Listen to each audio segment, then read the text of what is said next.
Oi, gente, que maravilhoso é poder estar com vocês hoje e poder compartilhar as minhas impressões do meu estudo dessa semana. Estudar esses capítulos de Hebreus foi uma experiência incrível. Faltam palavras para poder dizer quanta doutrina, quanta coisa eu aprendi. E eu, sinceramente, estava aqui pensando como é que eu vou poder transmitir isso que eu aprendi. E eu fiquei pensando também que às vezes eu fico muito triste quando eu chego na escola dominical e eu vejo lá o professor fazendo, às vezes, perguntas e a gente percebe as pessoas que não leem a designação, que às vezes não sabem nem o livro que está sendo estudado. Mas é muito triste porque quando a gente não estuda, somos nós que perdemos. Perdemos de nos fortalecer, perdemos de estar agarrados a essa barra de ferro, que é a palavra de Deus, e aprender. Porque é isso que as Escrituras nos faz, aprender. As Escrituras nos ajudam a nos fortalecer, a mudar a nossa vida, a nos fazer melhor. Há tanto poder nas Escrituras de lembrar quem nós somos, de lembrar de Cristo, dos atributos dele, há tanta coisa. E às vezes a gente perde de aprender ali na fonte. Então o meu apelo para você hoje é que não fique só nesse vídeo. Pega lá Hebreus na íntegra. Veja quais foram as suas sensações, quais suas impressões. Quando a gente começa em Hebreus 7, começa falando sobre o sacerdócio de Melquisedeque. E esse sacerdócio ele tem objetivos específicos, que é administrar o evangelho e que é nos levar à exaltação. Ele é o sacerdócio maior. E a gente já sabe porque ele tem esse nome, né? Esse rei de Salém, que a gente não sabe quem era o pai, não sabe quem era a mãe, a gente não sabe a linhagem dele. Diferente do sacerdócio levítico, que era o sacerdócio menor, os filhos de Levi, eles tinham direito por descendência, por linhagem. Mas o sacerdócio maior não.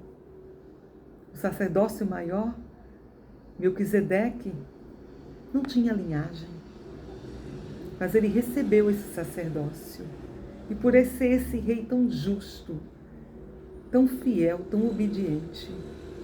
E a gente aprende com a história dele, que até Abraão pagou os dízimos para ele. E é interessante porque começa falando desse sumo sacerdote, da função que tem o sumo sacerdote. Daqueles rituais ou simbolismo, ordenanças antigas que o sacerdote ia lá e ele fazia sacrifícios, né? Ele oferecia sacrifícios exatamente para o perdão dos pecados. Então ele tinha os dias específicos, o dia da expiação, onde ia lá e ele oferecia sacrifício. Sacrifício pelos pecados dele, sacrifício pelos pecados do povo. E é interessante porque a gente vê como todo esse sacrifício, todas essas ordenanças, era um simbolismo do Cristo que viria. E como Cristo, ele acaba, de certa forma, sendo comparado, ou sendo mostrado como ele é o maior sumo sacerdote que existe. E de como ele não precisou oferecer o sangue de outro, mas ele ofereceu o seu próprio sangue. Um sumo sacerdote, como Melquisedeque, ele ia lá e oferecia o sangue de um animal. Mas Cristo, ele foi lá e ofereceu o seu próprio sangue. Ele deu a sua própria vida. Ele foi o maior sacrifício. E eu fiquei pensando sobre o nosso Salvador. Imagine alguém capaz de dar a vida dele por você. Será que essa pessoa te ama? Sim. Ele fez tudo por mim, por você. E aí, gente, ele diz assim, né? Deixa eu ler aqui, quando ele fala sobre a descrição perfeita do Salvador. Em Hebreus 7, 26 e 27. Porque nos convinha tal sumo sacerdote, santo, inocente, imaculado, separado dos pecadores, e feito mais sublime do que os céus. Essa é a descrição do Salvador. Nos convinha tal sumo sacerdote. E ele, esse sumo sacerdote, santo, santo, gente, perfeito, inocente, imaculado, separado dos pecadores, feito mais sublimes que os céus. É tão singela, é tão simples, tão linda essa escritura. E todos nós sabemos que Cristo foi santo, que Cristo não tinha pecado. Ele viveu 33 anos da sua existência sem nenhum pecado.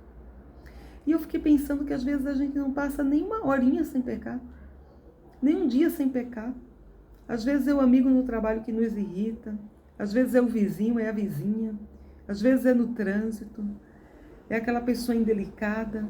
Quantas vezes a gente pensa alguma coisa que não deveria pensar, ou a gente acaba falando o que não devia falar. Todos os dias nós cometemos pecados, mas Cristo não. Ele foi o único sem pecado. Ele foi o único que se afastou do pecado, mas ele estava lá, entre os pecadores. Então, que a gente possa ter o foco no nosso Salvador Jesus Cristo. Ele deu a vida dele, ele ofereceu o sangue dele. E ele foi santo, puro, inocente.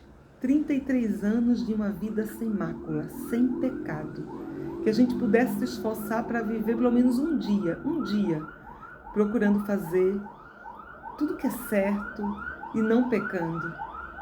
No 27 diz que não necessitasse, como os sumos sacerdotes, de oferecer cada dia, essa sirene aqui agora, sacrifícios, primeiramente por seus próprios pecados e depois pelos do povo, porque isso ele fez uma vez por todas, oferecendo-se a si mesmo.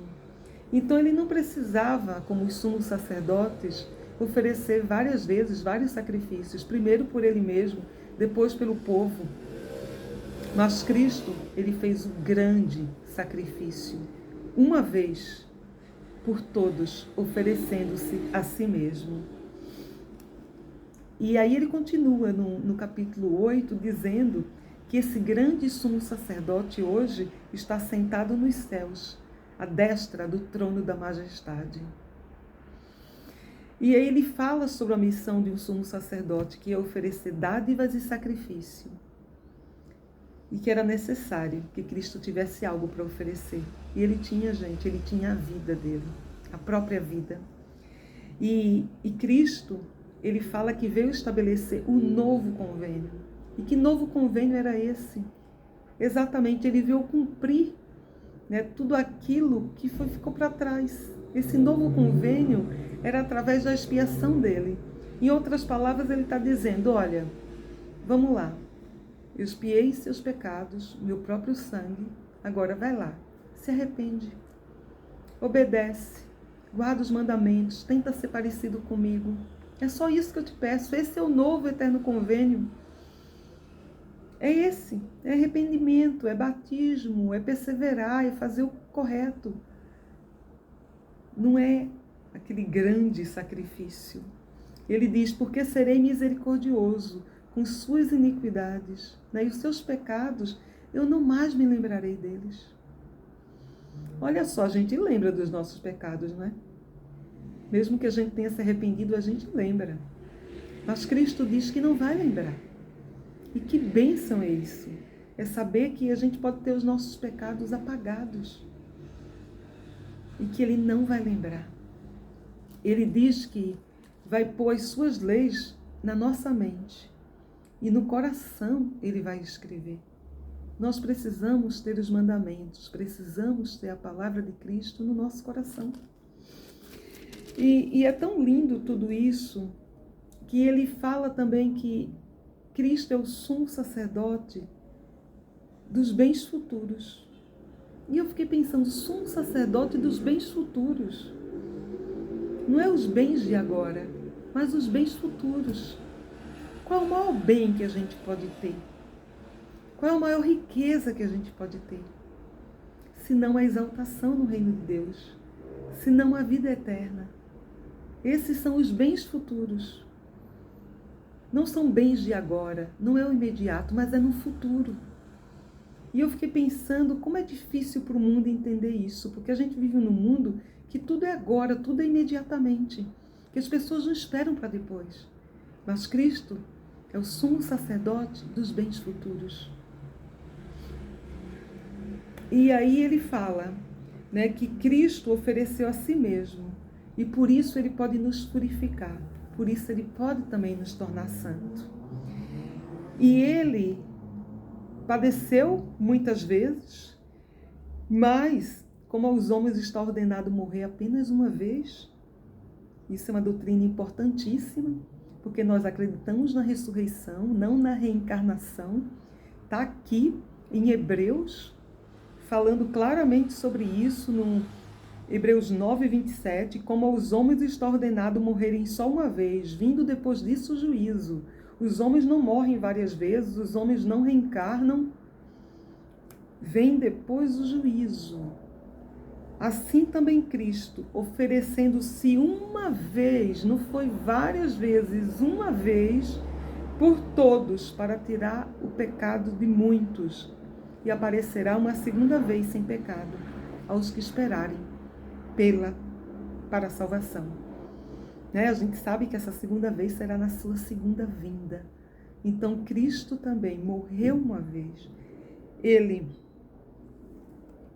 ofereceu-se uma vez em sacrifício. E depois ele ressuscitou. Então nós sabemos que será assim conosco também. Sobre esses sacrifícios, é bem claro aqui em Hebreus 10, nesses sacrifícios, porém, cada ano se faz recordação dos pecados. Os sacrifícios que os sumos sacerdotes faziam era para recordação dos pecados. Era para pedir por esses pecados, para que os pecados fossem perdoados. E Cristo, ele expiou uma vez que nós nos arrependemos, esses pecados são apagados. No versículo 12, Hebreus 10, 12, mas este, havendo oferecido um sacrifício pelos pecados, está assentado para sempre, à destra de Deus. Cheguemos a ele, com verdadeiro coração, inteira certeza de fé, com todo o coração purificado da má consciência e o corpo lavado com água limpa. E ele fala ainda, lembrai-vos dos dias passados, e que depois de seres iluminados, suportareis grande combate de aflição. E, gente, esse versículo agora eu amei em Hebreus 10, 35. Não rejeiteis, pois, a vossa confiança, que tem grande galardão. Então, a gente sabe que esse grande sumo sacerdote, que é Cristo, ele expiou por nossos pecados, ele morreu por nós. Mas aqui está dizendo para a gente não respeitar a vossa confiança. Ou seja, a gente precisa confiar nele. É em Cristo que a gente precisa confiar. As pessoas nos decepcionam. E sempre vamos nos decepcionar. A gente sabe que não deve confiar no braço da carne. Quantas vezes a gente não espera algo de alguém, ou às vezes de um amigo, de alguém próximo, e a gente se surpreende. Ou seja, a gente se decepciona. Mas Cristo não. E sabe por que Cristo não nos decepciona? Porque ele não muda. E porque o amor dele por nós será sempre igual. E ele sempre vai querer o melhor para nós. E ele é perfeito. Então, nós precisamos confiar. Mas será que a gente confia realmente em Cristo? Como será que está a minha confiança nele? Será que eu confio? E aí no versículo 36, em seguida, diz assim: porque necessitais de paciência, para que depois de haverdes feito a vontade de Deus, possais alcançar a promessa. Então, às vezes, a gente quer a bênção, a gente quer a promessa primeiro. Mas a gente não quer ser paciente, a gente não quer esperar. Às vezes, a gente acha que está demorando demais. Ou a gente pensa, poxa, por que só o fulano é abençoado? Ou por que isso não acontece comigo também? A gente precisa lembrar que o Senhor sabe todas as coisas. Ele tem o tempo dele. E ele sabe o melhor para nós. Tudo que nós precisamos é entender esse plano, é confiar em Cristo, é conhecer bem Ele e os seus atributos para não cair em desespero. A gente não vai saber porque, de repente, uma pessoa vive tantos anos, chega ali na velhice e outra pessoa morre tão jovem. Ou porque, às vezes, a gente vê crianças que sofrem, ou porque, às vezes, um tem diabetes, o outro tem pressão alta. Ou seja, às vezes a gente pode pensar, nossa, mas por que as coisas acontecem e são tão injustas? Não são injustas. Esse é o plano de Deus. Nós viemos a esse mundo para sermos provados, para sermos testados, para adquirirmos experiência, para desenvolvermos fé. E paciência. E paciência e confiança. Confiança no nosso Salvador Jesus Cristo. Ele diz ainda no capítulo 11, e esse capítulo foi de uma profundidade tão grande, porque eu diria, gente, que esse capítulo 11 é um dos capítulos mais lindos das Escrituras. Como esse capítulo ele é forte. E ele começa falando sobre a fé. Ora, a fé é o firme fundamento das coisas que se esperam e a prova das coisas que não se veem. E eu fiquei pensando, gente, parece até contraditório. A prova, mas como eu posso ter prova de algo que eu não vejo? Porque a gente pensa assim, a prova é uma evidência. Quando a gente vai aí, de repente, para um júri, a gente vê lá num tribunal, é preciso de prova, é preciso de evidência. A gente vive num mundo hoje que tudo você tem que provar. Tudo você tem que provar. E que as pessoas só acreditam naquilo que elas veem, naquilo que elas tocam. Mas aí ele fala, as coisas que se esperam, ou seja, que se espera, que está no futuro. Lembra do sumo sacerdote e dos bens futuros? Aquilo que a gente espera, aquilo que a gente está no futuro, aquilo que a gente não viu ainda. A prova das coisas que a gente não vê. Como é que a gente pode ter a prova das coisas que a gente não vê? Você já teve a prova de algo que não viu? Quando é que você teve certeza que Deus existe? Que Cristo realmente morreu por você? Que Ele expiou seus pecados? Quando você teve essa prova disso? O que você sentiu? Foi a sua oração respondida? Foi um determinado momento que você estava desesperado e Ele te ajudou? Essas provas são reais. E eu e você sabemos disso. Mas elas são invisíveis. Porque se fossem invisíveis, não seria fé. Se fossem invisíveis, não teria por que estarmos aqui. A fé é parte do plano. E é pela fé que Deus e o seu Filho atuam. É assim que eles agem. E no versículo 11 de Hebreus diz assim, porque por ela os antigos alcançaram um bom testemunho. Os antigos. Quem são esses antigos? Esse capítulo, ele vai destrinchando e vai dando uma lista de provas, uma lista de evidências. Ele fala, por exemplo, que pela fé entendemos porque os mundos foram criados. Gente, eu acho que pela fé nós entendemos quando a gente olha aquela paisagem de tirar o fôlego. Todos nós já estivemos em algum lugar, em algum momento, que você olha as obras das mãos do Criador. E você sabe que Deus existe. Quando você vê o nascimento de uma criança, quando você vê como funciona o corpo humano, tudo prova, tudo mostra que existe um Deus, tudo. E ele continua com essa lista de evidências, ele vai falando pela fé. Abel ofereceu a Deus maior sacrifício do que Caim. E foi, a gente sabe disso, a gente sabe que Caim obedeceu a Satanás. E que o sacrifício que ele ofereceu não era um sacrifício de fé. Ele deu um fruto da terra, que não tinha sangue, que não simbolizava o Cristo que viria, o Cristo que estava lá no futuro. Mas Abel ofereceu o maior sacrifício. Ele ofereceu das primícias, sem mancha. Ele ofereceu o melhor que tinha. E ele também não estava vendo o futuro. Pela fé, Enoque foi transladado. Olha só, a gente sabe que essa cidade de Sião, ela foi construída pelas mãos de Deus. Enoque foi transladado. E eu achei lindo porque ele diz assim, né, sobre Enoque.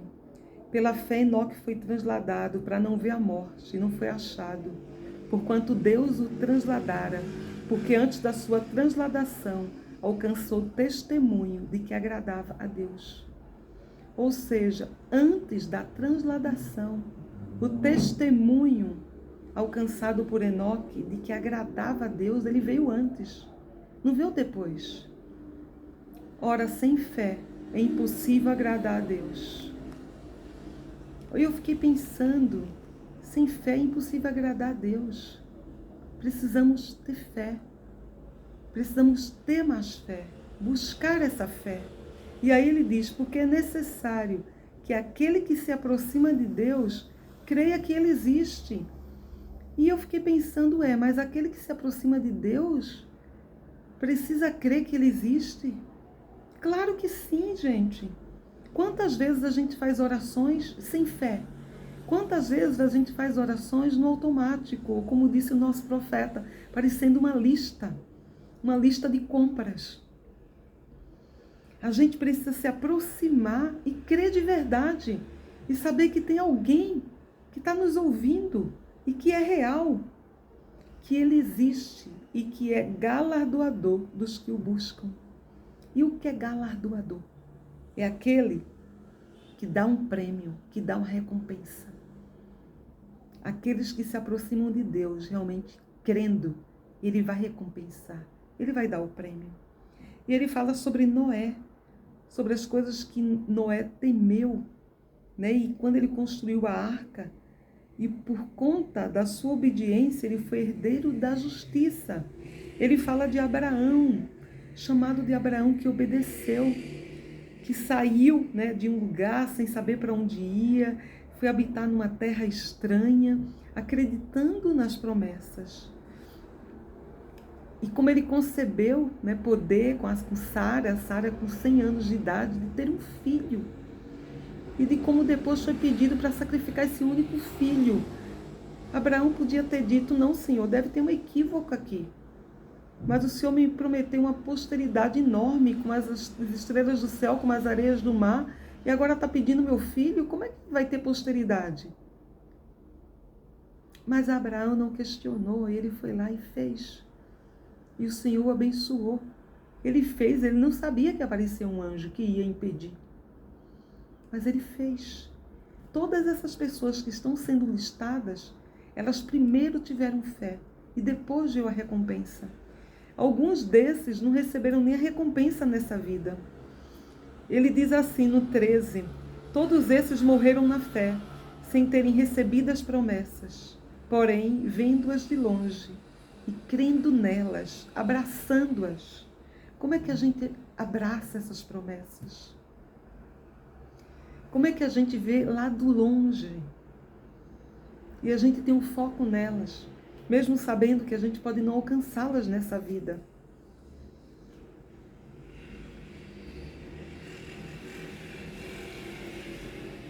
Desculpa. Pela fé, Abraão ofereceu Isaque, quando foi posto à prova. E aquele que recebera as promessas, ofereceu o seu unigênito. E, gente, ele fala sobre Moisés. Ele fala sobre Moisés quando ele rejeitou toda a honra, toda a glória, todo o conforto do Egito. E foi defender o seu povo e se tornou um libertador e um profeta. Né? E achei lindo quando ele diz, pela fé deixou o Egito, não temendo a ira do rei, porque esteve firme, como que vendo o invisível. Ele diz assim, olha, Moisés esteve firme, como que vendo o invisível. Quantas vezes a gente também esteve firme, vendo o invisível? É possível ver o invisível? Sim, é possível, porque isso se chama fé. E é essa fé que nós precisamos desenvolver na nossa vida. E aí, gente, nesse capítulo lindo, ele diz, né? Ele diz assim, o que é que mais eu posso dizer para vocês? Eu posso falar que foi pela fé que os muros de Jericó foram sitiados por 7 dias e esses muros caíram. Eu posso dizer que pela fé Raabe, a meretriz, não pereceu com os incrédulos quando ela acolheu os espias. Mas falta tempo para contar sobre todos eles. Eu posso contar a respeito de Gideão, de Baraque, de Sansão, de Davi, de Samuel, dos profetas, os quais pela fé venceram reinos, exercitaram justiça, alcançaram promessas, fecharam a boca de leões, apagaram a força do fogo, escaparam do fio da espada, da fraqueza, tiraram forças nas batalhas, fizeram-se poderosos, puseram em fuga os exércitos estrangeiros. Gente, que lindo é essa designação, que lindo estudar esses capítulos e saber que fé é você ver o invisível. Fé é você fazer, não pensando na recompensa, não pensando na promessa, que ela virá, é certa que virá, mas confiando no Salvador, confiando no galardoador, aquele que dá o prêmio, aquele que faz cumprir a promessa e que é fiel, aquele que você pode confiar. E Cristo é esse sumo sacerdote que nós podemos confiar. É o nosso Salvador, é o nosso Redentor.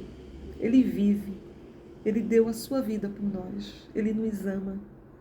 Então que a gente possa confiar mais nele, que a gente possa ter mais fé nas nossas orações, que a gente possa orar ao Pai, sabendo que Ele realmente nos escuta, que a gente possa abrir o nosso coração e ter fé antes de alcançar a promessa. Até a próxima.